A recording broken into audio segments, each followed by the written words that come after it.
தேவனுடைய ஆசீர்வாதம் நம் அனைவருக்கும் உண்டாயிருப்பதாக என்று சொல்லி நான் வாழ்த்துகிறேன். சத்துருவை ஒவ்வொரு நாளும் நம் கையில் ஒப்பு கொடுத்த தேவனுக்கு சத்தம் கொஞ்சம் கம்மியா இருக்கு. ஹலோ, நான் பக்கத்துல இருந்து தான் பேசுறேன் பிரதர். இப்ப கேக்குதா? கேக்குதா? வேற ஏதாவது ப்ளூடூத் எதுவும் ஆன் பண்ணிருக்கீங்களா? அது இருந்தா ஆஃப் பண்ணிருங்க, அப்புறம் தான் கிளியரா இருக்கு. இல்ல பிரதர், எதையும் போடல. இப்ப இன்னும் கிளியரா, கொஞ்சம் நல்லா கிளியரா இல்ல. இப்போ இப்ப கேக்குது, பேசுங்க.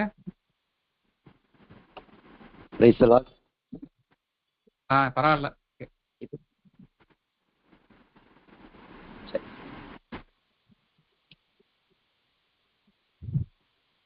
கர்த்தருடைய பரிசுத்த நாமத்திற்கு மகிமை உண்டாகட்டும்.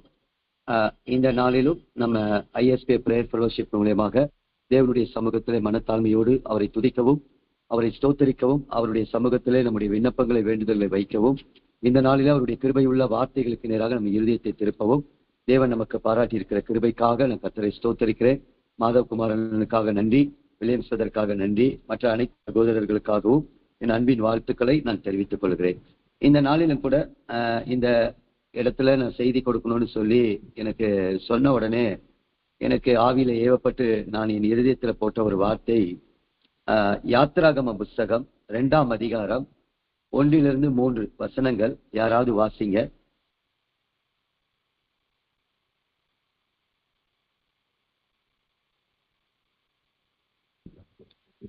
இன்னும் கொஞ்சம் வால்யூம் இன்க்ரீஸ் பண்ணா நல்லா இருக்கும் பிரதர். இஸ்ரவேல் பிரதர், நான் ஃபுல்லா தான் வச்சிருக்கேன் வால்யூம். யாத்திராகமம் 2:1-2-3. யாத்திராகமம் 2ஆம் அதிகாரம் 1-2-3.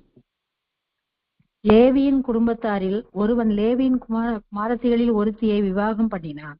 அந்த ஸ்திரீ கர்ப்பவதியாகி ஒரு ஆண் பிள்ளையை பெற்று அது அளவுள்ளது என்று கண்டு அதை 3 மாதம் ஒளித்து வைத்தாள். அவள் அதை அப்புறம் ஒளித்து வைக்க கூடாமல் ஒரு நாணற் பெட்டியை எடுத்து அதற்கு பிசினும் கீழும் பூசி அதிலே பிள்ளையை வளர்த்தி நதியோரமாய் நாணலுக்குள்ளே வைத்தாள். கண்களை மூடி நாம் ஜெபிப்போம். திருப்பாதம் நம்பி வந்தே,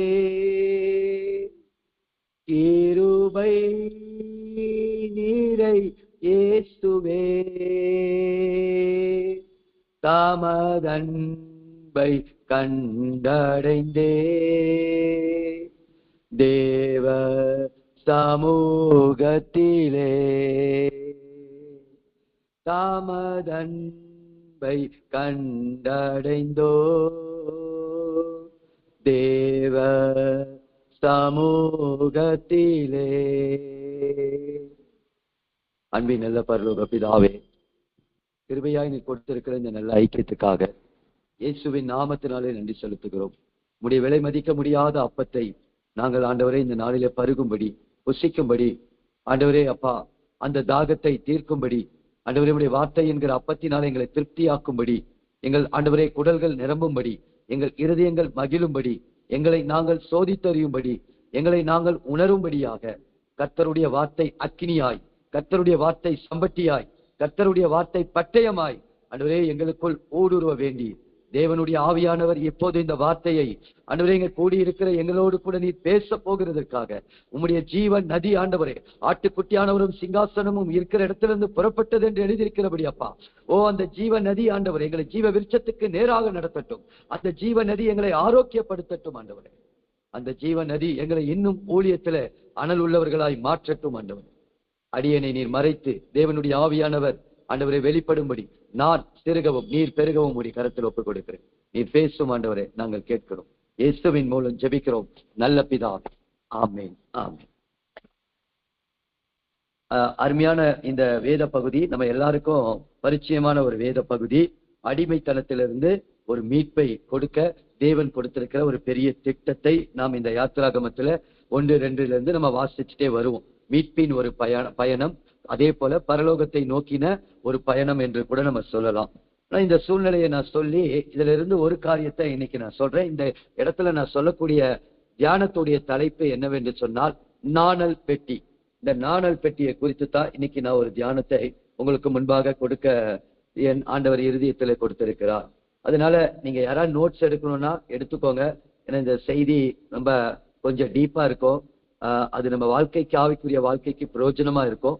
அதுதான் தேவனுடைய சித்தமாயும் இருக்கிறது என்பதை நம்ம செய்தியினுடைய கடைசியில நம்மளால உணர்ந்து கொள்ளவும் முடியும். கர்த்தர் பேசுவாராக. இப்ப சூழ்நிலை பாத்தீங்க அப்படின்னா கொடுமையான பஞ்சம். ஆதியாகமம் 42:1 நீங்க வாசித்தீங்கன்னா, பின்பும் ஒரு பெரிய கொடிய பஞ்சம் தேசத்தை தாக்கினது. அப்போ அதுல யாக்கோப்பு குடும்பம் சோதிக்கப்படுகிறது. ஆனால் கர்த்தர் முன்னமே யோசேப்பை அனுப்பி எகிப்திற்கு அதிபதியாக உயர்த்தி பஞ்ச நாட்கள்ல தம்முடைய பிள்ளைகளை தேவன் பட்சத்திலிருந்து காக்கும்படியாக யோசேப்பு மூலம் இஸ்ரவேல் குடும்பம் ஆசீர்வதிக்கப்படுகிறது. ஆதியாகமம் 45ஆம் அதிகாரத்தை பார்க்கும்போது 4-8 வசனங்களை நாம இதுல வாசிச்சு நம்ம அறிந்து கொள்ளலாம். அப்போ ஒரு பஞ்ச காலம், யாக்கோப்பு குடும்பம் சோதிக்கப்படுகிறது. ஆனா முன்னமே யோசேப்பை கர்த்தர் அனுப்பி எகிப்துக்கு அதிபதியா உயர்த்தி அந்த பஞ்ச காலத்திலே கர்த்தர் தம்முடைய பிள்ளைகளை பட்சத்துல வைத்து காக்கும்படியான ஒரு பெரிய ஆசீர்வாதத்தை இஸ்ரவேலருக்கு யோசேப்பின் மூலியமாக கர்த்தர் கொடுக்கிறார். இதை பார்க்கிறோம். பின்பு என்ன நடக்குது? எகிப்து தேசத்தின் நன்மைகளை கொடுக்கிறார். அந்த நன்மையை பெற்று பழுகி பெருகி வளர்ந்துகிட்டே வராங்க. அப்போ இப்பதான் ஒரு பிரச்சனை வருது. எப்பயுமே பழுகி பெருகும் போதுதான் பிரச்சனையே வரும். நம்ம ரொம்ப கஷ்டத்துல இருக்கும் போதோ சோதனையில இருக்கும் போதோ பிரச்சனை வராது. கொஞ்சம் நல்லா ஆயிட்டாத்தான் என்ன வரும்? பிரச்சனை வரும். அதே போல இவங்க எகிப்து தேசத்துல பழுகி பெருகும் போது என்ன நடக்குது? யோசேப்பை அறியாத ஒரு ராஜா எகிப்துல தோன்றுகிறார். யாத்ராகமம் 1ஆம் அதிகாரம் 8-10 வசனங்களை நீங்க வாசித்து பாத்தீங்கன்னா அதுல தெரியும். அடிமைத்தனத்துக்குள்ளாக அவங்கள நடத்துற ஆட்சி மாற்றம், எப்படி கிறிஸ்தவர்கள் ஒடுக்கப்படுகிறார்கள்.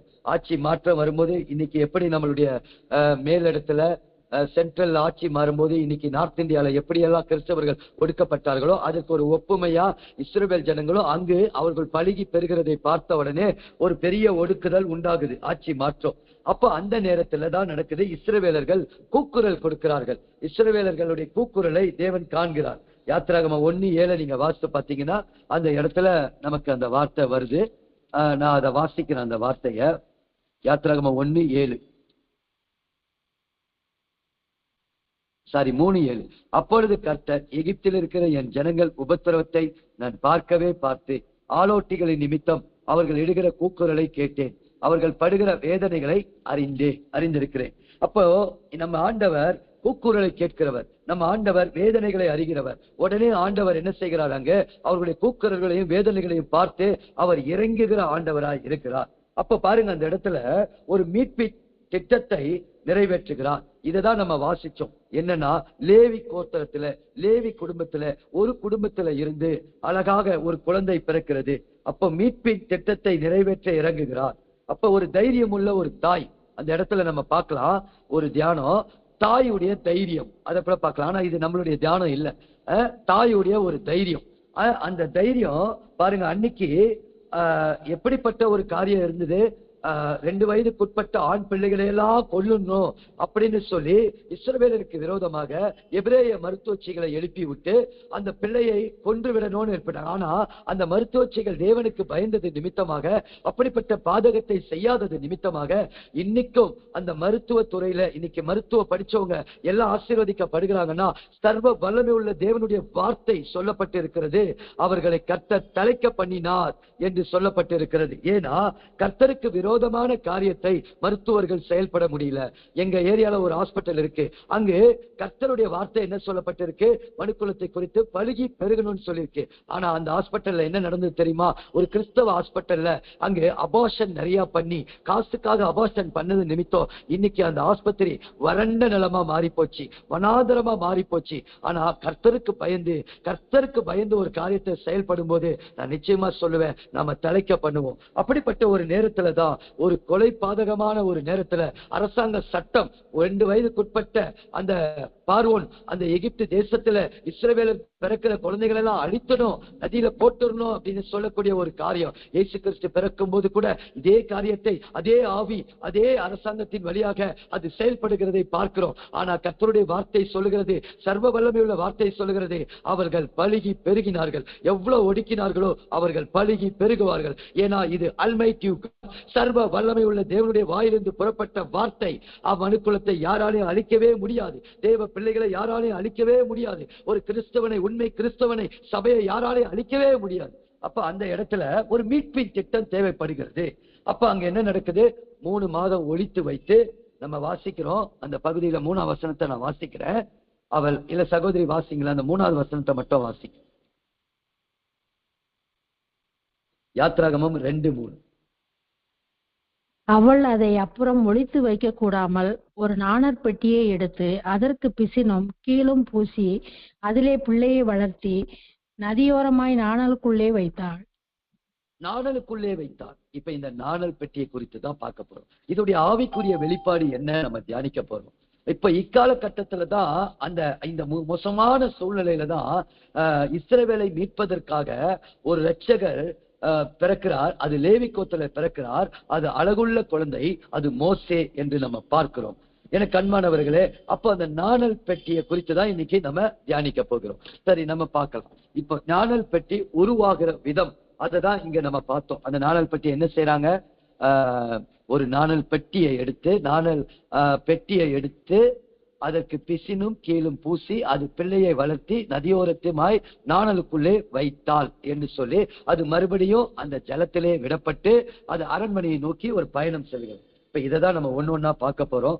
குறிப்பு எழுதுறவங்க எழுதி வச்சுக்கோங்க, நல்லா இருக்கும் இந்த சத்தியம். உங்களுக்கு நான் பிடிஎஃபாவும் இதை அனுப்புறேன், என்கிட்ட பிடிஎஃப் இது இருக்கு. அப்போ நாணல் பெட்டி உருவாகிற விதம், அப்போ நாணல் பெட்டி உருவாகிற விதத்தை இப்ப பார்த்தோம். அது தாய் அழகா நாணல் பெட்டி. இப்ப நாணல் பெட்டி, நாணல் செடி அது எதுல இருந்து உருவாகுது அப்படின்னு பார்த்தா நாணல் செடி தான் நாணல் பெட்டியா மாறுகிற ஒரு காரியத்தை பார்க்கிறோம்.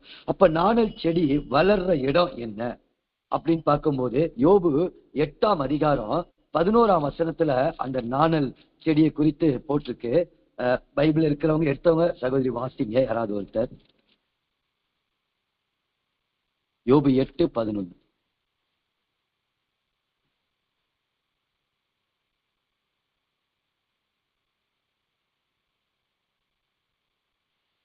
நானே வாசிக்கிறேன், எடுத்துட்டேன். 8:11.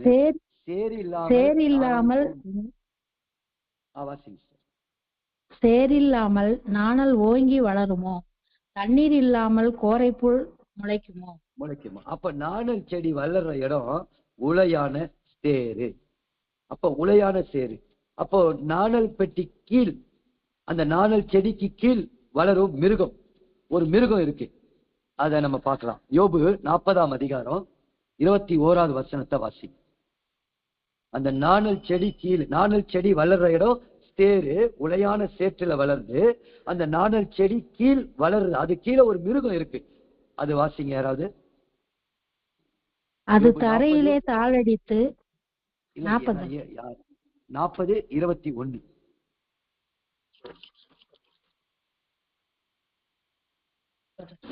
அது நிழலுள்ள செடிகளின் கீழும் நாணலின் மறைவிலும் உலையிலும் படுத்துக் கொள்ளும். அப்ப அங்க ஒரு ஒரு ஒரு மிருகத்தை குறித்து சொல்லப்படுது. அது பெகமெத் என்று சொல்லப்படுகிறது. அந்த கீழே ஒரு மிருகம் வளர்கிறது. அந்த சேற்றுக்குள்ள நாணல் செடி வளர்கிறது. அந்த நாணல் செடி கீழே ஒரு மிருகம் இருக்குது. அப்ப இந்த நாணல் செடியை தான் அங்க அறுத்து ஒன்று சேர்த்து கீழ் பூசி தண்ணீர் உட்புகாதவாறு அதில் குழந்தை வைக்கப்படுகிறது மீட்பு பணிக்காக. இப்ப நம்ம தியானிக்கலாம். பாயிண்ட் நம்பர் 1, உளையான சேரு என்பது எதை குறிக்கிறது? அப்போ உலகம் அழகானது, தேவனுடைய சிருஷ்டிப்புல அழகானது. ஆனா ஆதாமுடைய கீழ்ப்படியாமையினால அது எப்படி மாறினது? உளையான சேராக மாறினது. அது உலகத்தை குறிக்கிறது, நம்முடைய பழைய வாழ்க்கையை காட்டுகிறது. அப்போ உளையான சேரு எதை குறிக்கிறது என்றால், பாவத்திலே விழுந்து போன, தேவ மகிமையை இழந்து போன ஆதாம் மூலியமாய் வந்த அந்த பாவத்தினால இந்த மனுக்குல வாழ்க்கை ஒரு உளையான சேராய் போய் விட்டது. அந்த உளையான சேராய் போய் விட்டது. சங்கீதம் 40:2 நீங்க பாத்தீங்கன்னா, கர்த்தர் தாவீது சொல்லுகிறார், கர்த்தர் என்னை படுகுழியில் இருந்தும் உளையான சேற்றில் இருந்தும் என்னை தூக்கி எடுத்திருக்கிறார். அப்ப உளையான சேர் எதை குறிக்கிறது? ஒரு பாவம் நிறைந்த வாழ்க்கையை குறிக்கிறது. தேவன் அருவருக்கிற ஒரு வாழ்க்கையை குறிக்கிறது. அது ஒரு அசுத்தமான, நம்முடைய முன்னோர் பாரம்பரிய வழக்கத்தின்படி தேவனுக்கு ஒரு விரோதமான, ஒரு சத்துருக்களாய் நாம் இருந்த ஒரு வாழ்க்கையை குறிக்கிறது. எபேசியர் 2:2 கூட நீங்க குறித்து பார்த்து வாசித்து பார்த்தீங்கன்னா, அதுல கூட சொல்லுகிறது, பழைய வாழ்க்கை நம்ம ரட்சிக்கப்படுவதற்கு முன்னர் இருந்த ஒரு வாழ்க்கை, அதுல மாம்சமும் மனமும் விரும்பினபடி இருந்த ஒரு வாழ்க்கை. அந்த வாழ்க்கை தேவனுடைய கோபாக்கினை இருந்தது. அப்போ தேவன் கோபப்படுகிற ஒரு வாழ்க்கை, அதுதான் உளையான சேற்றின் வாழ்க்கை, அழகில்லாத ஒரு வாழ்க்கை. அப்படிப்பட்ட ஒரு வாழ்க்கை தான் உளையான சேரு. ஏசாயா 64:6 நீங்க வாசித்து பார்த்தீங்கன்னா, நம்முடைய நீதி எல்லாம் அழுக்கான கந்தை என்று சொல்லப்படுகிறது. அழுக்கான கந்தை அப்படின்னு சொன்னா ஒரு அருவருக்கிற காரியம். பவுல் சொல்லுகிறார், துடைத்து போடுகிற ஒரு குப்பையை போல அப்படின்னு சொல்லுகிறார். அது எதை சொல்லுகிறதுனால், வெளிநாட்டுல அந்த ஒரு அசுத்தத்தை துடைத்து போடுகிற அந்த ஒரு குப்பையை போல நம்முடைய நீதி, நம்முடைய காரியங்கள் இருந்ததை குறிக்கிறதை பார்க்கிறோம். எனக்கு அன்பானவர்களே, நாணல் செடி எதை குறிக்கிறது அப்படின்னு சொன்னா, உளையான சேரு என்னுடைய பழைய வாழ்க்கை, நம்முடைய பழைய வாழ்க்கை, ஆதாம் மூலியமாய் வந்த அந்த உளையான சேற்றினுடைய வாழ்க்கையை குறிக்கிறது. அதனால அழகான உலகம் ஒரு அழுக்கான உளைய சேற்றாக, நம்முடைய நீதி அழுக்கான கந்தையாக மாறிவிட்டது. தேவன் அருவருக்கிற ஒரு காரியமாய் மாறிவிட்டது. அப்ப நாணல் செடி எதை குறிக்கிறது? தேவ சாயலில இருந்த அந்த மனு குலத்தை குறிக்கிறது. சங்கீதம் 51:5 சொல்லும் போது, என் தாய் என்னை துர்க்குறத்தில் உருவாக்கினார், நான் பாவத்திலே பிறந்தேன் அப்படின்னு சொல்லுகிறதை பார்க்கிறோம். சங்கீதம் 51:5 தாவீது அவ்விதமாய் சொல்கிறான். ஒரு பாவத்தை அவன் செய்த போது, அந்த பாவத்தில விழுந்த போது, பச்சைபாலி நிமித்தம் ஒரு அருவருப்பான காரியத்தை செய்த போது, அவன் மனம் திரும்பும் போது சொல்லுகிறான், ஆண்டவரே, நான் துர்க்குணத்திலே உருவானேன், பாவத்தில் நான் பிறந்தேன், என் தாய் என்னை பாவத்தில் கர்ப்பம் தரித்தாள் என்று சொல்லுகிறான். ஒவ்வொரு மனிதனையும் குறிக்கிறது. அதனாலதான் ரோமர் 3:23 சொல்லும் போது, எல்லாரும் பாவம் செய்து தேவ மகிமை அற்றவர்களாய் மாறினார்கள். அப்ப ஒவ்வொரு மனுஷனும் குறைவுள்ளவன், ஒவ்வொரு மனுஷனும் குற்றம் செய்கிறவன், ஒவ்வொரு மனுஷனும் பாவத்தில் இருக்கிறவன். ஒரு மனிதன் கூட நீதிமான் இல்லை என்பதை பார்க்கிறோம். இப்ப நாணல் செடி எதை குறிக்கிறது? தேவ சாயலை இழந்த மனு குலத்தை குறிக்கிறது. அப்ப உளையான சேற்றிலே வாழும் மிருகம் எதை குறிக்கிறது என்று சொன்னால், சாகவே சாவாய் என்று தேவனுடைய வார்த்தையை மீறி பொறாமை நிறைந்து பதவி ஆசை பிடித்து சாகவே சாகவில்லை என்று தேவனுடைய வார்த்தையை புரட்டி பேசுகிற, பொய் சொல்லுகிற, பொய் சொல்லி ஆதாம் ஏவாளை தேவனுடைய ஆசீர்வாதத்தை, தேவனுடைய நன்மையை, தேவனுடைய பிள்ளைகளுடைய விசுவாசத்தை, தேவனுடைய பிள்ளைகளுடைய நம்பிக்கையை, தேவனுடைய பிள்ளைகளுடைய அன்பை, தேவனோடு இருக்கிற நல்ல உறவை, தேவனுடைய ஆளுகையை பிரிக்க நினைத்த வஞ்சக பிசாசை குறிக்கிறது. சேற்றில் வாழ்கிற மிருகம், அது சேர், அது சாத்தானை குறிக்கிறது. உளையான சேற்றில் வாழ்கிற மிருகம் எதை குறிக்கிறது என்றால், அது சாத்தானை. லூசி ஏலாய் இருந்தவன் லூசிபராய் மாறி அவன் சாத்தானாய் மாறினதை குறிக்கிறது. பாருங்க, அவன் இரவும் பகலும் தன் சகோதரன் மேல் குற்றம் சுமத்துகிறவனாய் இருக்கிறான். அது சாத்தான், அதான் சாத்தான். அந்த சாத்தானுடையதான் அந்த உளையான சேற்றுக்குள்ள, அந்த நாணல் செடி கீழே இருந்த மிருகம் பெகமெத் என்று சொல்லப்பட்டிருக்கிறது. எனக்கு அதுக்கு ரெஃபரன்ஸ் இருக்கு, நான் அதை குறித்து கொண்டு வரல, நான் உங்களுக்கு ரெஃபரன்ஸ் அனுப்புறேன். சாத்தானை குறிக்கிறது. அப்போ நாணல் பெட்டி எதை குறிக்கிறது? நாணல் பெட்டி எதை குறிக்கிறது? பாவத்தில சிறைப்பட்டு போன இந்த மனுக்குலம், ஆண்டவராகிய இயேசு கிறிஸ்து, தேவனுடைய அன்பு, தேவனுடைய விலை மதிக்க முடியாத அன்பு, அந்த அகாப்பே அன்பு, அந்த பேதுருவை பார்த்து சொன்னாரே, நீ என்னை என்மேல் நிலத்தில் அன்பாய் இருக்கிறாயா, அன்பாய் இருக்கிறாயா 3 முறை கேட்டார். அந்த 3 முறையையும் பேதுரு, அவர் நான் உம்மை நேசிக்கிறேன், நான் உம்மை நேசிக்கிறேன், அது அகாப்பே அன்பு. நான் தூர போனாலும் என்னை துரத்தி, என்னை பிடித்து, என்னை முன்குறித்து அவருடைய அநாதி தீர்மானத்தின்படி இயேசு கிறிஸ்துவை, அந்த தேவ அன்பை, அந்த ஜீவ ஊற்றாய் இருந்த பிதாவாகிய தேவன், ஜீவ தண்ணீராகிய இயேசுவை, அந்த ஊற்றிலிருந்து வந்த அந்த இயேசுவை, அந்த வார்த்தையை அவர் இந்த உலகத்திற்கு அந்த அன்பை கொடுத்தார். அந்த அன்பை கொடுத்தார். அந்த அன்பு சத்தியத்தினாலும் கிருபையினாலும் நிறைந்தவராய், மாம்சமும் இரத்தமும் உடையவராய் அந்த மகிமை நமக்குள் வந்தது. அந்த மகிமை நாம் கண்டோம். இயேசு கிறிஸ்து நமக்காக இந்த உலகத்திற்கு தேவனுடைய அன்பாய் அனுப்பப்பட்ட அவருடைய இரத்தத்தை, இந்த உலகத்திலே சிந்தப்பட்ட அந்த மீட்பை ஒவ்வொருவரும் உன்னதமான ரட்சிப்பின் அனுபவத்தை அது குறிக்கிறது. நாணல் பெட்டி எதை குறிக்கிறது? நான் செடியா இருந்தேன், உளையான சேற்றிலே இருந்தேன், பெகமத் சாத்தானுடைய ஆளுகையில சிறையிருப்பில் இருந்தேன். இயேசு நம்மை விடுதலையாக்கும்படி வந்தார். இயேசு நம்மை சிறையிருப்பை மாற்றும்படி வந்தார். தெரிந்தோ தெரியாமலோ நாம் பாவத்திலே வாழ்ந்த நம்மை ஏதோ ஒரு நாள் இந்த நற்செய்தியின் வழியாக, இயேசுவின் அன்பின் வழியாக தேவ சாயலை, தேவ சமாதானத்தை நாம் பெற்றுக்கொள்ளும்படி அந்த ஒரு உன்னத ரட்சிப்பின் அனுபவத்தை குறிக்கிறது. அதனாலதான் 1 யோவான் 1:7 வாசிக்கும் போது இயேசு கிறிஸ்துவுடைய ரத்தம் சகல பாவங்களை நீக்கி நம்மை சுத்திகரிக்கிறது. இது மறுபடியும் பிறந்த ஒரு அனுபவத்தை குறிக்கிறது. நாணல் பெட்டி நாம் புது சிருஷ்டியாக்கப்பட்டதை குறிக்கிறது. 1 கொரிந்தியர் 5:17 சொல்லுகிறது, அவன் பழையவைகள் எல்லாம் ஒளிந்து போயின, நாம் புது சிருஷ்டியாக்கப்பட்டோம். புது சிருஷ்டியாய் குறிக்கிறது. நாணல் பெட்டிக்கு கீழ் பூசுவது எதை குறிக்கிறது? அதுல இருக்கிற ஆவிக்குரிய அர்த்தம் என்ன? ஏன் அதை கீழ் பூசப்பட்டது?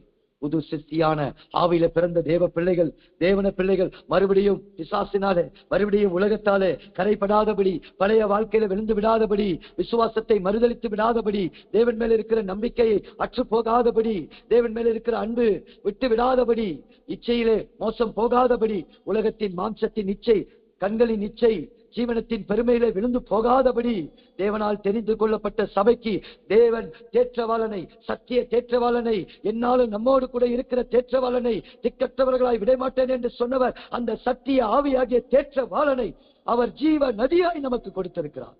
ஜீவ ஊற்றிலிருந்து புறப்பட்ட பிதாவாகிய தேவனுடைய அன்பு ஜீவ தண்ணீராய், ஜீவ வார்த்தையாய், தேவ மகிமையாய் நமக்கு ஊற்றப்பட்டு இன்னைக்கு அது ஜீவ நதியாய் பரிசுத்த ஆவியானவர் பெந்தேகோஸ்தே நாளிலிருந்து அந்த அன்பு நம்ம மேல, ஆவியானவர் நம்ம மேல் ஊற்றப்பட்டு இருக்கிறார். அந்த ஆவியினாலே நம்ம பிள்ளைகள், ஆண்டவருடைய பிள்ளைகள் சத்தியத்திலே வழி நடத்தப்படுகிறதை குறிக்கிறது.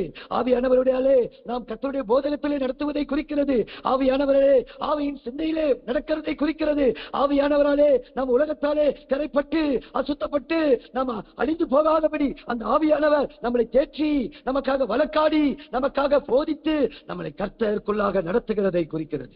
உலக காரியம், பாரம்பரிய காரியங்கள், மாம்சத்தின் மேன்மைகள் சபைகளுக்குள் வராதபடி இந்த ஆவியானவர் நம்மை காத்து வழி நடத்துகிறார். ஆவியானவர் நமக்கு அக்கினிமதிலாய் இருக்கிறார். ஆவியானவர் தேவனுடைய ராஜ்யத்துக்கு நேராய் நம்மை வழி நடத்துகிறார். அல்லேலூயா. அதனாலதான் எபேசியர் 1:13 சொல்லுகிறது, ஆவியானவர் நமக்குள் நம்மளை முத்திரை போட்டு இருக்கிறார். யாரும் அதை பிரிக்க முடியாது, யாரும் அதை அழிக்க முடியாது. அதனாலதான் நீதிமொழிகள்ல சொல்லும் போது, உன் இருதயத்தை எல்லா காவலோடு காத்துக்கொள், அதிலிருந்து ஜீவ ஊற்றி புறப்படும். தேவன் நமக்கு ஆவியானவரை கொடுத்திருக்கிறார். கீழ்படுத்தி ஆவியானவரால் ஒவ்வொரு நாளும் அந்த புது சிருஷ்டியை காத்துக் கொள்வதை குறிக்கிறது. சங்கீதம் 143:10 சொல்லுகிறது, அந்த ஆவியானவர் நமக்குள்ளிருந்து சகல சத்தியத்திலே நம்மை வழி நடத்துவார் என்று சொல்லப்பட்டிருக்கிறது. யோவான் 16:13 சகல சத்தியத்துக்குள்ள வழி நடத்துவார். தாவீது சொல்லும்போது, நல்ல ஆவி, உம்முடைய நல்ல ஆவி ஆண்டவரே என்னை செமையான வழியிலே நடத்தட்டும் என்று சொல்லுகிறார். அப்ப கீழ்பூசப்படுகிறது எது? பரிசுத்த ஆவியின் அபிஷேகத்தை குறிக்கிறது. அந்த அபிஷேகத்தில் நிரம்புகிறதை குறிக்கிறது. அந்த ஆவியிலே அனலா இருக்கிறதை குறிக்கிறது. எனக்கு அன்பான தேவ ஜனங்களே, அந்த ஆவியானவர் நமக்குள்ள வரும்போது அதிகாலையில எழுந்த உடனே நாம நம்முடைய பிரச்சனைகளை தேவனிடத்துல சொல்ல விட மாட்டார். அதிகாலையில அவர் வரும்போது நாம் அவரை துதிக்க வைப்பார். துதியினாலே அலங்கத்தை இடிக்க வைப்பார். ஆவியானவர் தேவனை துதிக்க வைப்பார். பின்பதாக அவர் என்ன செய்வார் என்றால், பழைய மதில்களை எல்லாம் இடிக்க வைத்து புது பலிபீடத்தை கட்ட வைப்பார் நமக்குள்ளாக. பழைய பலிபீடங்கள்லாம் இடிக்கப்பட்டு புது பலிபீடங்களை கட்டி கட்டி கட்டி நம்மளை ஆவியிலே அனல் கொண்டு ஆண்டவருடைய சமூகத்துல நம்மளை கம்பீரமாய் நிற்க வைப்பார். என்னுடைய ஊழியத்தை, என்னுடைய பிள்ளைகளை, ஆண்டவரே என்னுடைய காரியங்களை, என்னுடைய சரீரத்தை எல்லாவற்றையும் இந்த ஆவியானவர் நமக்குள்ள வரும்போது அதிகாலையிலே இயேசுவின் ரத்தத்தினாலே வேண்டி அடிக்க வைப்பார். ஒவ்வொரு காரியத்தையும், இந்த உலகத்தின் காரியங்கள், பொறாமையினாலே நிறைந்தவர்கள் நம்ம குடும்பத்தை, பிள்ளைகளை, ஊழியத்தை தாக்காதபடி, ஆவிக்குரிய அபிஷேகத்தை தாக்காதபடி, என்னை அனல் கொண்டு எழும்ப விடாதபடி இருக்கிற எல்லாவற்றையும் இயேசுவின் இரத்தத்தினாலே வேலி அடிக்க வைக்கிறவர் ஆவியானவர். அதற்கு பின்பாக நம்முடைய பாரத்தை, நம்முடைய கவலைகளை ஆண்டவருடைய சமூகத்திலே ஜெபத்திலே ஏறெடுக்கும் போது அந்த ஆவியானவர் நமக்குள் வந்து சமாதானத்தோடு நமக்குள் நிலை கொள்ளுவாராக. இந்த ஆவியானவர் நம்முடைய வாழ்க்கையிலே வரும்போது இந்த கீழ் பூசப்படுகிறதை குறிக்கிறது. பிசினும் கீழும் பூசி உலகத்தின் காரியங்கள், உலகத்தின் சிந்தனைகள் நம்மை ஆட்கொள்ளாதபடி டே டு டே லைஃப்ல ஆண்டவர் நம்மை வழிநடத்துவாராக. கர்த்தர் ஆவியானவரை கொடுத்தது அதற்காகத்தான். சத்தியத்திலே நம்ம நடக்கணும். உலகத்தின் சிந்தனைகள், உலகத்தின் பேராசைகள் எதுவும் நமக்குள்ள வந்து விடாதபடி நம்மளை ரொம்ப ஜாக்கிரதையாய் பாவத்தை குறித்தும் நீதியை குறித்தும் அவர் நமக்கு கண்டித்து உணர்த்துவார். தேவனுடைய ஆழத்திலே நம்மை கொண்டு போய் நடத்துவார். தேவனுடைய ஆழங்களை பார்க்கும்போது ஒரு தேவ பிள்ளை விசுவாசத்திலே பலப்பட முடியும். தேவன் மேல அணைப்புரியாத நம்பிக்கை வைக்க முடியும். எதை இழந்தாலும் அந்த அந்த மிஷாவேல், அந்த அசரியா, அனனியா இவர்கள் விசுவாசத்தில் நின்னது போல நம்மளையும் அக்கடி ஜோலியில நிற்க வைக்க முடியும். ஆவியானவர் நமக்கு அதை உதவி செய்வார். அந்த கீழ் பூசி அந்த பிசின் போட்டு நம்மளை நடத்துவார். எனக்கு அன்பானவர்களே, அந்த ஆவியானவருக்கு நம்ம விட்டு கொடுப்போம். 6வது காரியம், நாணல் பெட்டிக்குள் இருக்கும் குழந்தை எதை குறிக்கிறது? நாணல் செடியாய் இருந்த நம்மை நாணல் பெட்டியாய் மாற்றி எஜமானுக்கு பிரயோஜனப்படுகிற பாத்திரமாய் கர்த்தர் மாற்றுவார். நம்முடைய விசுவாசத்தினால வேதம் சொல்லுகிறது, நான் ஒரு நாள் ஆண்டவரை விசுவாசிக்கும் போது நான் தேவனுடைய பிள்ளைகளா மாத்திரம் மாறுவது அல்ல. யோவான் 1:14 வாசிக்கிறோம். விசுவாசிக்கிற ஒவ்வொருவரும் அவருடைய பிள்ளைகளா மாறுகிறது மாத்திரம் அல்ல, அவரை விசுவாசிக்கும் போது நம்முடைய இருதயத்துல இயேசு வாசம் பண்ணுவார். இயேசு வாசம் பண்ணுவார். எபேசியர் 3:17 சொல்லுகிறது, இயேசு நம்ம இருதயத்துல இருந்தா போதும். இயேசு மட்டும் என் இருதயத்துல இருந்தா போதும்.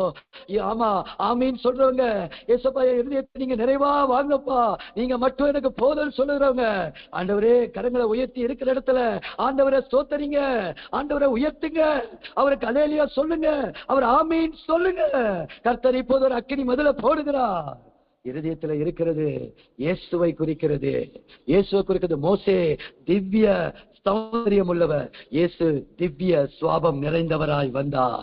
இயேசு என் இருதயத்தில் இருக்கும் போதுதான் அந்த பழைய சுவாபங்கள் மறைக்கப்படுகிறது. ஆதாம் மூலியமாய் வந்த அந்த சுவாபங்கள் அழிக்கப்படுகிறது, அழிக்கப்படுகிறது. என்ன அடிச்சு போட்டா கூட அந்த பழைய சோபம் வராது. ஒருவேளை உள்ளத்துல பழைய சோபம், அந்த கோபம், அந்த எரிச்சல், அந்த விரோதம், அந்த பகை ஏதோ ஒண்ணு எனக்குள்ள வருதா, ஆனா இந்த ஆவியானவர் இயேசு உள்ளத்துல வரும்போது அது அழிக்கப்படுகிறது, அது மறைக்கப்படுகிறது. அது என் நினைவுல கூட வராதபடி அந்த ஆவியானவரும் இயேசுவும் பிதாவாகிய தேவனும் நம்முடைய இருதயத்தில் விசுவாசத்தினால வாசம் பண்ணும்போது நான் கனி நிறைந்த ஒரு வாழ்க்கை வெளிப்பட என்னை நடத்துகிற ஒரு காரியத்தை ஆண்டவர் நடத்துகிறார். எனக்குள்ள ஒரு ஜெயமுள்ள வாழ்க்கையை கர்த்தர் எனக்கு கொடுக்கிறார். நீங்க வெளிப்படுத்தின 2ஆம் அதிகாரத்தை வாசித்து பாருங்களேன். 7 சபைகளை இந்த நாட்கள்ல அதிகமா நம்ம வாசிக்கணும். எனக்கு அன்பானவர்களே, இன்னைக்கு அந்த 7 சபை அங்க இல்ல, ஆனா அன்னைக்கு அந்த 7 சபை இருந்தது. ஆனா அதுல முதல் சபை அந்த எபேசி சபையில சொல்லும் போது, நான் உன் கிரியைகளை அறிஞ்சிருக்கிறேன், நீ பொறுமையோடு இருந்ததை அறிஞ்சிருக்கிறேன், வசனத்தை கை கொண்டதை அறிஞ்சிருக்கிறேன், அந்த அந்த நிக்கோலா சபையின் அந்த போதகத்தை நீ வெறுத்து சத்தியத்துல வைராக்கியமா இருந்ததை அறிஞ்சிருக்கிறேன், எனக்காக நீ பொறுமையோடு உபத்திரவங்களை சகித்ததை பார்த்திருக்கிறேன், நீ இருந்ததை எல்லாம் பார்த்திருக்கிறேன். ஆனா இவ்வளவு பார்த்த ஆண்டவர் உன்கிட்ட ஒரே ஒரு குறைதான் இருக்கு. யோசிச்சு பாருங்க. நான் யோசிச்சு பார்த்த போது அழுதேன், கண்ணீர் விட்டு அழுதேன். ஆண்டவரே என்கிட்ட நல்லா ஊழியம் செய்றேன், நல்லா உபவாசம் இருக்கிறேன், நல்லா ஜெபம் பண்றேன், நல்லா ஓடுறேன், எல்லாம் செய்றேன், நான் நல்லா தான் இருக்கிறேன், ஏழைகளுக்கு இறங்குறேன், மிஸ்டேக்களுக்கு காணிக்கை கொடுக்கிறேன், நான் எப்படிலாம் நல்லா ஊழியம் பார்க்கிறேன், நேரத்தை கொடுக்கிறேன். ஆனா உன்னிடத்துல ஒரு குறை உண்டு என்றாரு. அந்த ஒரு குறை என்ன தெரியுமா? நீ ஆதியில இருந்த அன்பை விட்டு விட்ட. அதில இருந்த அன்பை சோதித்து பாருங்க பிரியமானவர்களே.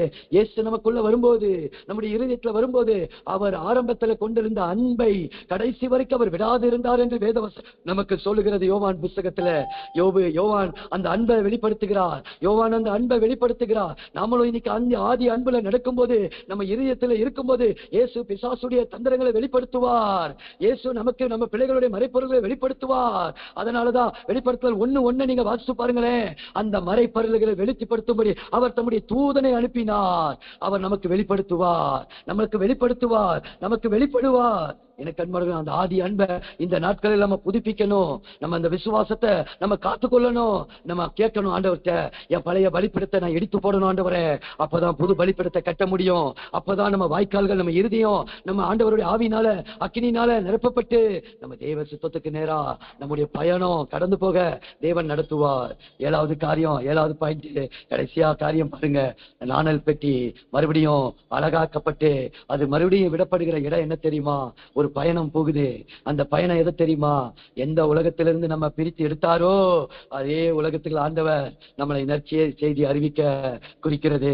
லூக்கா 10ஆம் அதிகாரம் 1-3 வசனத்தை நீங்க பாத்தீங்கன்னா, இயேசு ஒரு ஊழியத்தை ஆரம்பிக்கும் போது சொல்லுகிறார், ஆடுகளாக நம்மளை பிரித்தெடுத்து ஓநாய்களுக்குள்ளாக இந்த உலகத்துக்குள்ளாக நம்மளை அனுப்புகிறார். எதற்காக? எதற்காக? எத்தனையோ நாணல் செடிகள் இந்த உடையான சேற்றில, இந்த பெகமத் என்கிற பிசாசு பிடியில பிடிக்கப்பட்டு இருக்கிறது.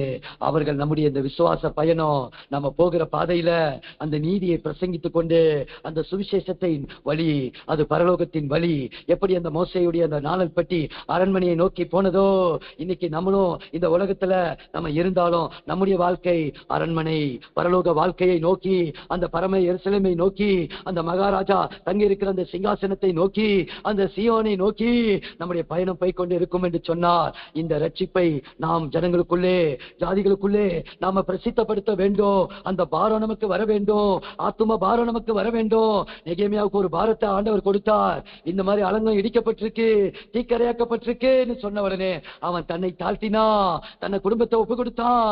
ஆண்டவருக்கு முன்னாடி ஒப்பு கொடுத்த உடனே தேவனுடைய தயவுள்ள கரம் நெகேமியா மேல இறங்கினதுனால ராஜாக்களுடைய கண்களில் தயவு கிடைத்தது, மக்கள் கண்களில் தயவு கிடைத்தது. அலங்கத்தை கட்டி எழுப்பப்படும் போது சன்பல்லாத்து தொபியாவின் ஆவிகள் அவனை ஒண்ணு செய்ய முடியல. அவங்க தாழ்த்தப்பட்டார்கள், நெகேமியா உயர்த்தப்பட்டார், அலங்கம் கட்டப்பட்டது. நம்ம பக்கத்துல இருக்கிற மக்கள் இன்னைக்கு யோசிச்சு பாருங்க, அலங்கம் இடிக்கப்பட்டு இருக்கிறாங்க. இன்னைக்கு நம்முடைய மக்களுடைய வாழ்க்கை தீக்கரையாக்கப்பட்டு சாபத்தில் இருக்கிறது. என்னதான் சுயநீதியில இருந்தாலும், என்னதான் நியாயப்பிரமாணத்தின்படி நீதியா வாழ்ந்தாலும் அவர்கள் தீக்கரையாக்கப்பட்டு இருக்கிறாங்க. 4வது தலைமுறையில அவருடைய வாழ்க்கை சாபமாக்கப்படுகிறது, அது தீக்கரையாக்கப்படுகிறது. யார் போவா?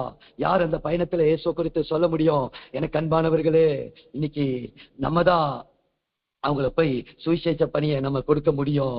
எனக்கு அன்பான, அதுதான் மத்தேயு 9:37 வாசிக்கும் போது, அறுப்பு மிகுதின்னு ஆண்டவர் ஒரு பாரத்தை கொடுத்தார். நம்ம ஜெபிக்கணும், முழங்கால்களை முடக்கி நம்ம எப்போதும் அந்த நினைவா இருக்கணும். நம்ம சுற்றி இருக்கிற எல்லைகளில எல்லா விச் கிராஃப்ட் ஆவிகளும் செயலிழந்து போகணும்ப்பா. ஆண்டவரை வீட்டுக்கு வீடு ஒவ்வொரு வாசப்படியும் ஆண்டவரை சுவிசேஷ கதவுகள் திறக்கப்படணும் என்று சொல்லி நாம அறுப்பு மிகுதி ஆட்களை அனுப்புங்கன்னு சொல்லி வேலை ஆட்களுக்காக ஜெபிக்கணும். நீங்க ஜெபித்து பாருங்க, பக்கத்துல இருக்க திருச்சபையில சுவிசேஷ ஊழியர்கள் அனல் பறக்க போகிறது. கர்த்தர் அனல் பறக்கும். அப்படிப்பட்ட அந்த பாரத்தை ஆண்டவர் இந்த நாள்ல, இந்த உபவாச நாள்ல கர்த்தர் நமக்கு கொடுக்கிறார்.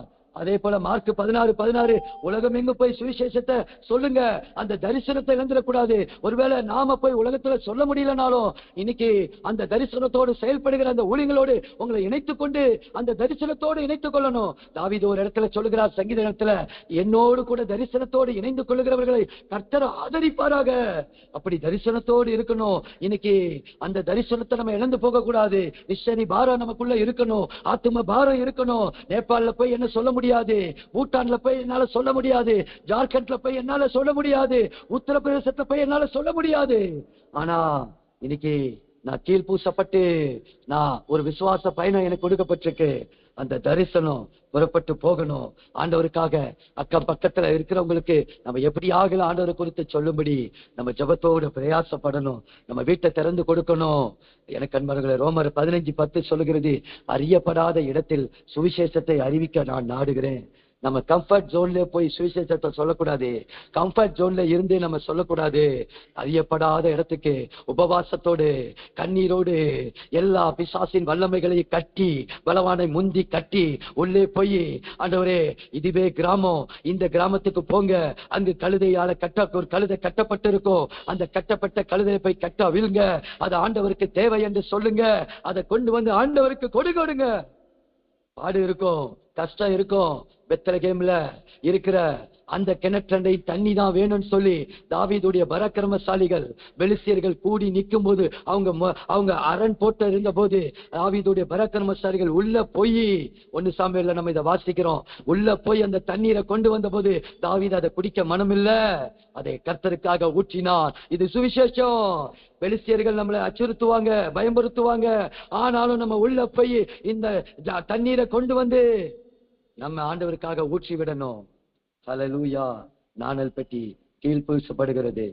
நம்ம அறியப்படாத மக்களுக்கு, மற்றவர்களுக்கு சுவிசேஷம் சொல்ல இன்னைக்கு நம்ம அர்ப்பணிப்போமா? இன்னைக்கு சோர்வின்றி நம்ம தொடர்ந்து உழைக்க அந்த ஆதி அன்பை நமக்குள்ள கட்டி எழுப்ப நம்மளை ஒப்பு கொடுக்குமா? தேவ ராஜ்யம் கட்டப்படணும். பிரியமானவர்களே, நமக்கு கர்த்தர் ஆஸ்தியும் செல்வாக்கையும், நமக்கு நல்ல திறமைகளையும் தாளந்தையும் படிப்பையும் கொடுத்தது எதற்காக தெரியுமா? நம்ம ஆண்டவருடைய ராஜ்யத்தை கட்டி நம்ம ஜீவ பலியா ஒப்பு கொடுக்க. ஆண்டவரை இன்னைக்கு நம்ம இந்த உபவாச கொடுகளை நம்ம ஆண்டவருக்கு அர்ப்பணிப்போமா? ஆண்டவருக்கு நம்ம அர்ப்பணிப்போமா? எனக்கு அன்பானவர்களே, ஒரு வீரப்பன்னூர் அப்படின்னு சொல்லி எங்க என்எம்எஸ் ஊழியத்துல ஜவாதி ஹில்ஸ்ல கிட்டத்தட்ட 9 மிஷனரி பணித்தளம் இருக்கு. அந்த பகுதியில நல்ல ட்ரைபல் இருக்கிற இடம். அந்த இடத்துல வீரப்பன்னூர் ஒரு இடம். அந்த பணித்தளத்துக்கு 2 ஐடியில சேர்ந்த ஹஸ்பண்ட் அண்ட் ஒய்ஃப். ஐடி கை நிறைய சம்பளம், நல்ல செல்வாக்கு. அவங்கக்குள்ள கர்த்தர் பேசுறார், அந்த இடத்துக்கு நீ போவியா? அந்த வீரப்பன்னூர் இடத்துக்கு நீ போவியா? அந்த தரிசனம் அவங்களுக்குள்ள வருது, இந்த பாரம் அவங்களுக்குள்ள வருது. ஐடி வேலையை எழுதி கொடுக்குறாங்க. இது உண்மை சம்பவம். இது இப்போ லேட்டஸ்டா எங்க என்எம்எஸ் ஊழியத்துல நடந்த ஒரு பாரம், ஒரு சம்பவம். எழுதி கொடுக்குறாங்க. எழுதி கொடுத்துட்டு நான் வீரப்பன்னூர் பணித்தளத்தை கர்த்தர் எனக்கு காட்டுறார், அந்த பணித்தளத்துக்கு நான் சுவிசேஷம் சொல்ல போறேன் சொல்லி அந்த சகோதரி தன்னை அர்ப்பணிக்கிறாங்க.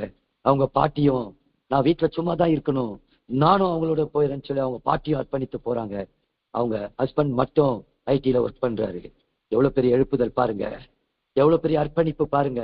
என்எம்எஸ்ல தலைவர்கள் எவ்வளவோ அவங்கள கேன்வாஸ் பண்ணி, இவ்வளோ கஷ்டம் இருக்கும், இவ்வளவு பாடு இருக்கும், இவ்வளவு நெருக்கம் இருக்கும் அப்படின்னு சொல்லி அவங்கள எவ்வளவு சொல்றாங்க. அவங்க காலைப்பை போல அந்த உத்தமத்துல அவங்க உறுதியாய் நின்னாங்க. அந்த காலைப்பொடி ஆவி அவங்களுக்குள்ள இருந்ததுனால அந்த உத்தமமாய் நின்னாங்க. அன்னைக்கு அந்த காலைப்பொடி ஆவிதான் இவங்கெல்லாம், இந்த ஏனோக்கியர், இந்த அரண்கள் எல்லாம் வெட்டுக்கிளியை போல இருக்கிறார்கள், அவர்களை ஈஸியா நம்ம ஆதாயப்படுத்திக் கொள்ளலாம்னு சொல்லி அந்த காலே அன்னைக்கு ஒரு விசுவாச அறிக்கையை கொடுத்தாங்க. ஜனங்கள் வந்து இஸ்ரவேலர்களை கலங்கடித்த போது காலே வந்து ஒரு விசுவாச அறிக்கை கொடுத்தார். அதே ஆவி 40 வயசுல இருந்த அந்த பெலன் நான் 85 வயதாகும் போதும் இந்த மலை நாட்டை எனக்கு தாரும், இந்த மலை நாட்டை எனக்கு தாரு கதறுகிறார். அதே பலன், அதே தேவ பலன், அதே தேவ தரிசனம், அதே தேவ வல்லமை இன்னைக்கு நமக்குள் ஊற்றப்பட வேண்டும். எண்ட் ஆஃப் த டே, இது கடைசி நாட்கள். என் வாழ்க்கையில ஒரு அர்ப்பணிப்பு, என் வாழ்க்கையில ஒரு சோர்வின்றி ஓடுகிற பலன், என் வாழ்க்கையில ஒரு கமிட்டட் இன்வால்மெண்ட் வேண்டாம், எனக்குள்ள ஒரு கமிட்மெண்ட் வேணும். அப்பதான் நம்ம ஆண்டவருக்காக நிற்க முடியும். இன்னைக்கு ஆண்டவர்கிட்ட ஒப்பு கொடுப்போமா? நம்ம இன்னைக்கு ஆண்டவர்கிட்ட ஒப்பு கொடுப்போமா? இன்னைக்கு நம்ம ஆண்டவர்கிட்ட ஒப்பு கொடுப்போமா? இன்னைக்கு இந்த உபவாச கூடுகையில நம்ம ஆண்டவருக்கு ஒப்பு கொடுப்போமா? கர்த்தர் நம்மோடு பேசி இருக்கிறார் என்று சொல்றவங்க இன்னைக்கு உங்க இருக்கிற இடத்துல நீங்க இன்னைக்கு ஒருவேளை கர்த்தருடைய பாஷைகளை ரகசியமா பேசுவீங்கன்னு சொன்னா, அந்த ரகசியமா பேசுகிறவ வார்த்தை அது தீர்க்க தரிசனமா உங்க வாழ்க்கையில வெளிப்படும். நீங்க ஆண்டவரோட ரகசியமா பேச பேச அதுதான் உங்க வாழ்க்கையில தீர்க்க தரிசனமா வெளிப்படும். கர்த்தருடைய வார்த்தை சொல்லுகிறது ரோமர் 10:14 வாசித்து பார்த்தீங்கன்னா, அவரை விசுவாசிக்காதவர்கள் எப்படி அவரை தொழுது கொள்வார்கள்? அவரை குறித்து கேள்விப்படாதவர்கள் எப்படி விசுவாசிப்பார்கள்? பிரசங்கிக்கிறவன் இல்லாவிட்டால் எப்படி கேள்விப்படுவார்கள்? அனுப்பப்படாவிட்டால் எப்படி பிரசங்கிப்பார்கள்? சமாதானத்தை கூறி நற்காரியங்களை சுவிசேஷமாய் அறிவிக்கிறவர்களுடைய பாதங்கள் எவ்வளவு அழகானவைகள் என்று எழுதியிருக்கிறது. ஆனாலும் எனக்கு அன்பானவர்களே, நம்ம இன்னைக்கு ஆண்டவருக்கு அர்ப்பணிப்போமா? இன்னைக்கு ஆண்டவர் என்னை எடுத்து பயன்படுத்துங்க, ஆண்டவர் என்னை இன்னைக்கு எடுத்து பயன்படுத்துங்க, நம்ம இன்னைக்கு அர்ப்பணிப்போமா? இந்த வேளையில ஒரு நாணல் செடி இன்னைக்கு ஒரு நாணல் பெட்டியாய் மாற்றப்பட்டு இன்னைக்கு அந்த கீழ்பூசி திசில் பூசி ஒரு மீட்பு, இஸ்ரவேலர் மீட்புக்காக அன்னைக்கு ஒரு தைரியமுள்ள ஒரு தாய் அவங்களுடைய ஒரு கமிட்டட் ஒரு மோசையை எழுப்பி அந்த கர்த்தர் மீட்பனாக தலைவனாக ஒரு இஸ்ரவேலர் என்கிற தம்முடைய ஜனத்தை மீட்க கூடுமானால் இன்னைக்கு நம்மளை கொண்டும் ஆண்டவர் பெரிய காரியத்தை செய்ய முடியும்.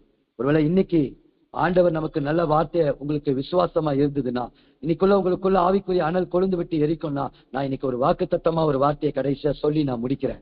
நான் ஆண்டவருக்காக அர்ப்பணிக்கும் போது, நான் ஆண்டவருக்காக தொடர்ந்து சோர்வின்றி நான் ஓடும் போது, நான் ஆண்டவருக்காக என்னுடைய இருதயத்தை அர்ப்பணிச்சு நான் இன்னைக்கு ஒரு கமிட்டட் எடுத்து என்ன ஆண்டவரே இந்த சுவிசேஷ பணிக்காக நான் ஒரு நாணல் செடியா இருந்த ஆண்டவரே என்ன ஒரு நாணல் பெட்டியா மாற்றினது மட்டுமல்ல, அதன் கீழ்பூசி ஆண்டவரே உலகம் எனக்குள்ள வராதபடி ஒரு அபிஷேகத்தை எனக்கு கொடுத்து, எனக்குள்ள ஒரு சத்துவத்தை கொடுத்து, எனக்குள்ள ஒரு சக்தியை கொடுத்து ஆண்டவரே ஒரு கூட்டம் மக்கள் ஆண்டவரே அப்பா உரையான சேற்றில வாழ்ந்து கொண்டிருக்கிற இந்த மக்களுக்கு, இருளில் இருக்கிற அந்த மக்களுக்கு நான் வெளிச்சத்தை கொடுக்கிற ஒரு கலங்கரை விளக்கமா என்ன இந்த பூமியில வைத்திருக்கிறீங்க. அதனாலதான் என்ன பார்த்து சொன்னீங்க நீ மலைகளில் இருக்கிற பட்டணம்னு சொன்னீங்க. அதனாலதான் சொன்னீங்க இந்த உலகத்துக்கு எனக்கு வெளிச்சம், எனக்கு ஒத்த வேஷம் வேண்டாம், எனக்கு ஆண்டவரே இன்னைக்கு இந்த உலகத்தின் சேகம் வேண்டாம். இன்னைக்கு ஒரு கமிட் பண்ணுங்க. இந்த உபவாச கொடுகையில நீங்க இன்னைக்கு பண்ற கமிட்மெண்ட்டை தான் ஆண்டவர் பார்ப்பார். உங்களுடைய ஒரு மாற்றத்தை தான் ஆண்டவர் பார்ப்பார். இன்னைக்குள்ள ஒரு தீர்மானத்தை தான் ஆண்டவர் பார்க்க போகிறார். அது நடக்குமோ நடக்காதோ அதை தேவன் உங்களுக்கு பலன் கொடுத்து அந்த தேவ பலன் அதை நடத்தி செல்லும். இன்னைக்கு நீங்க கமிட்மெண்ட் பண்ணுங்க. ஆண்டவர்கிட்ட ஒரு புது பிரதிஷ்டையை கொடுங்க. உங்களை கொண்டு ஆண்டவர் அநேக காரியத்தை இந்த சுவிசேஷ பணிக்காக ஆண்டவருடைய அந்த ராஜ்யம் கற்புள்ள ஒரு கற்புள்ள ஒரு கன்னிகை, பழுதற்ற ஒரு கன்னிகை, பழுதற்ற சபை மனவாட்டி இந்த உலகத்தை நியாயத்திற்க போகிறார். பிசாசை அவர் சுவாச காற்றினாலே அழிக்க போகிறார். தம்முடைய ஜனங்களை மீட்டு அவர்களுக்காக வைத்திருக்கிற நித்தியத்தை நித்திய காலமாய் கொடுக்க போகிறார். அப்பா இன்னைக்கு ஆண்டவர் நம்மோடு கூட பேசுகிறார். கர்த்தர் சபையை பார்த்து சொன்னார், பேதுரு சொன்னார், ஜீவ வசனம் உம்மிடத்துல உண்டு ஆண்டவரே, நீர் ஜீவனுள்ள தேவனுடைய குமாரனாகிய கிறிஸ்து என்று அவர் சொன்னார். மாம்சமும் இரத்தமும் உனக்கு இதை வெளிப்படுத்தல, கர்த்தர் உனக்கு இதை வெளிப்படுத்தினார், பிதாவாகிய தேவன் உனக்கு வெளிப்படுத்தினான் என்று சொன்னார். அப்போ பேதுருவை பார்த்து கர்த்தர் சொன்னார், இன்னைக்கு உங்களுக்கும் எனக்கும் இப்படிப்பட்ட பாரம், இப்படிப்பட்ட அர்ப்பணி வரும்போது மத்தேயு 16:18 உங்க உள்ளத்துல இன்னைக்கு எழுதி வைத்துக் கொள்ளுங்க. பாதாளத்தின் வாசல்கள் உங்களை மேற்கொள்ளாது. இந்த உபவாச கூடுகைக்கு வந்திருக்கிற நான் சொல்றேன், இன்னைக்கு இயேசுவின் நாமத்தினால எனக்கும் நான் சொல்றேன், பாதாளத்தின் வாசல்கள் நம்மை மேற்கொள்ளாது. அதுதான் ஆசீர்வாதம். ஆண்டவர் நம்முடைய ஆத்துமாவை தாழ்ந்த பாதாளத்துக்கு தப்புவித்து நம்முடைய ஆத்துமாவை அவர் கிருபையினால் நிரப்புகிறார். அந்த ஆசீர்வாதத்தை பெற்றுக்கொள்ள இன்னைக்கு நம்ம கமிட்மெண்ட் பண்ணுவோம். பரலோகத்தின் திறவுகோலை கர்த்தர் நமக்கு தருகிறார். நீங்க தேவ சமூகத்துல இருக்கும் போதெல்லாம் நித்தியத்துக்குரிய ரகசியத்தை, நித்தியத்துக்குரிய ஆசீர்வாதத்தை ஆண்டவர் அந்த ஒருவனும் திறக்க முடியாதபடி, ஒருவனும் பூட்ட முடியாதபடி அந்த திறவுகோலை அவர் மரணத்துக்குள் போய் அவர் எடுத்துவிட்டு வந்து விட்டார். அந்த திறவுகோலை நமக்கு கொடுத்து விட்டார். இனி மரண பயம் நமக்கு வராது. இன்னைக்கு எதிர்காலத்தை குறித்த பயம் வராது. அந்த திறவுகோல், சத்தியம் என்கிற திறவுகோல், நீங்க வேதத்தை, அந்த பொக்கிஷத்தை கர்த்தர் நமக்கு கொடுத்திருக்கிறார். அதை எப்பெல்லாம் வேணுமோ திறந்து அவர்கிட்ட இருந்து அந்த பரலோகத்தின் பொக்கிஷத்தை நாம் பெற்றுக்கொள்ள முடியும். அந்த ஆசீர்வாதத்தை கொடுத்திருக்கிறார். பூமியிலே நாம் எது கட்டுமோ பரலோகத்தில் அது கட்டப்படும், எதை கட்டாவிழ்ப்போமோ அது கட்டாவிழ்க்கப்படும். தேவ ஜனமே, ஆம், கர்த்தருடைய ஊழியத்திற்காக இருக்கிறவர்களே, கர்த்தருடைய சமூகத்தில் நிற்கிறவர்களே, கர்த்தருக்காக இந்த உபவாச கூட்டத்தில் அர்ப்பணித்த தேவ பிள்ளைகளே, இன்னைக்கு ஆண்டவர் நம்மோடு கூட பேசுகிறார்.